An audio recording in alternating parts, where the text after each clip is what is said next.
I was a pretty and relatively smart 15-year-old girl, a good kid who did well in school despite a tough childhood. I was working at an amusement park full-time during the summer.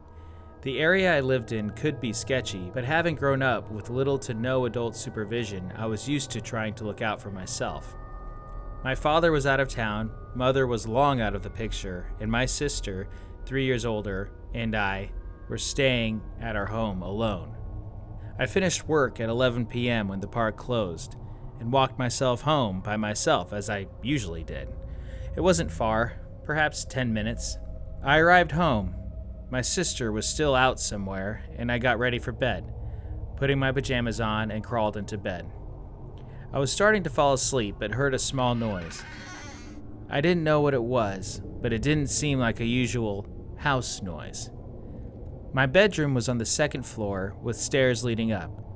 I didn't hear anything after that noise, didn't investigate, just chalked it up to nothing. I started to fall back asleep when I heard what sounded like hesitant footsteps on the stairs.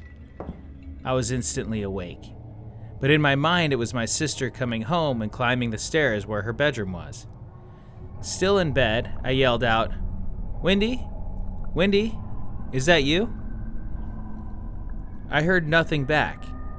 I yelled again, "Wendy, is that you?" Nothing. More footsteps. I was petrified, but as I tell the story to this day, I don't really understand some of my reactions that night, so I can't really explain them.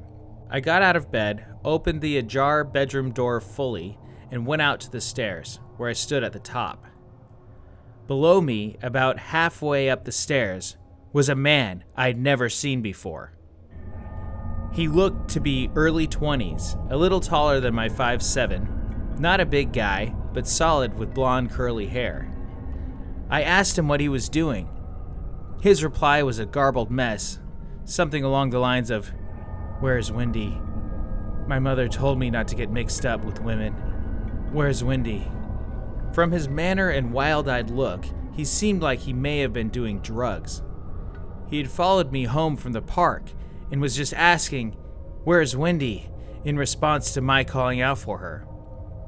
For some reason, I got very angry, not just scared, and started screaming at him to get out of the house, that I was going to call my father and Wendy and he needed to just get out.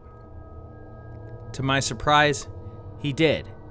He turned around and ran back down the stairs, and I didn't see where he went after that, but it turns out he must have left. I have no idea how he got in, but he was definitely there for me. That's why he followed me. Not burglary or anything else. He was looking to rape or who knows what else. I think the only reason he left was because he had no idea where my sister Wendy was, thought she was in the house, and it was an added complication to him getting caught. I was so shaken, I stayed up the rest of the night. I didn't call the cops, didn't call a friend. The only person I told was my sister the next day. I don't know why. I just sat in a rocking chair, clutching my cat and rocking and crying, staying awake till the next morning. My sister never did come home that night. She stayed at a friend's and came home the next day. This happened 35 years ago. I never told anyone, till now. Thank you for watching. What are your thoughts on the story? Leave that in the comments below. Remember to like and subscribe. Thank you, and good night.